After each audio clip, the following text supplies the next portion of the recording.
White flowers are having a very quiet moment. Not loud, not dramatic, not the kind of trend that shouts from across the room. But if you look at wedding inspiration, florist portfolios, colour forecasts, and the way people are talking about flowers right now, one thing keeps coming back: white, ivory, cream, soft, neutral flowers that feel calm, expensive, fresh, and surprisingly modern. In this episode of The Bloom Brief, we are looking at why white flowers are everywhere in 2026, why this is not just another wedding trend, and what it means if you are a florist, a flower lover, or someone planning an event. The first clue is colour.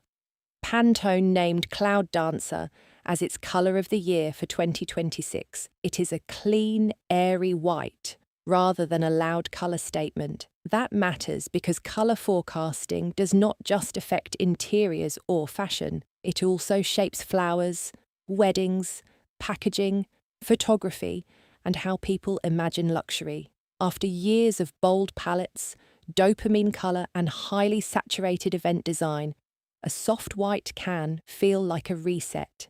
It says calm, it says space, it says considered rather than crowded. In flowers, that makes white feel less like a default choice and more like a deliberate design decision. The mistake is thinking white flowers are simple. A plain white bouquet can be flat, but a designed white arrangement can be full of movement and texture.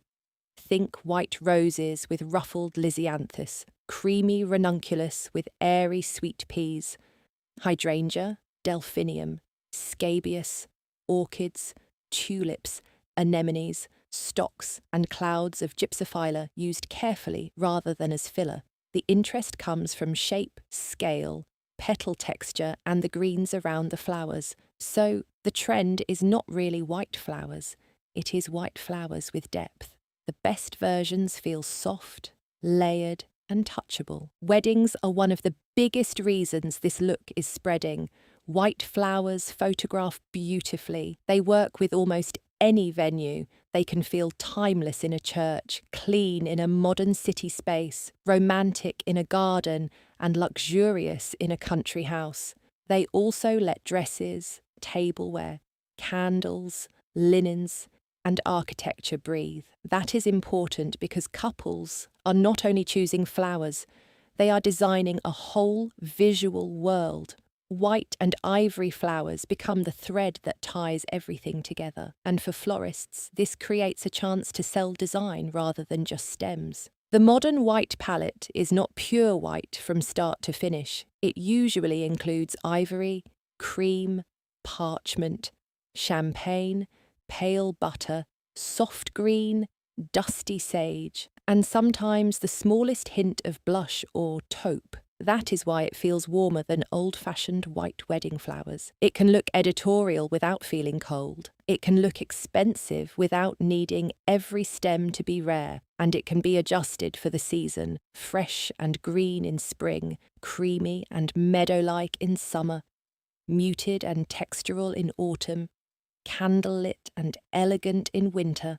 For florists, the opportunity is in the details. If a customer asks for white flowers, the next question should not be, which white flowers? It should be, what kind of white story are we telling? Is it clean and architectural, soft and romantic, wild and meadow-like, minimal and modern, or abundant and luxurious? That question changes everything: the flower choices, the foliage, the vessel, the ribbon, the spacing, and the photography. This is where floristry becomes styling. White flowers make every design choice more visible, so the arrangement has to be intentional. If you are buying flowers, white does not automatically mean cheaper or easier.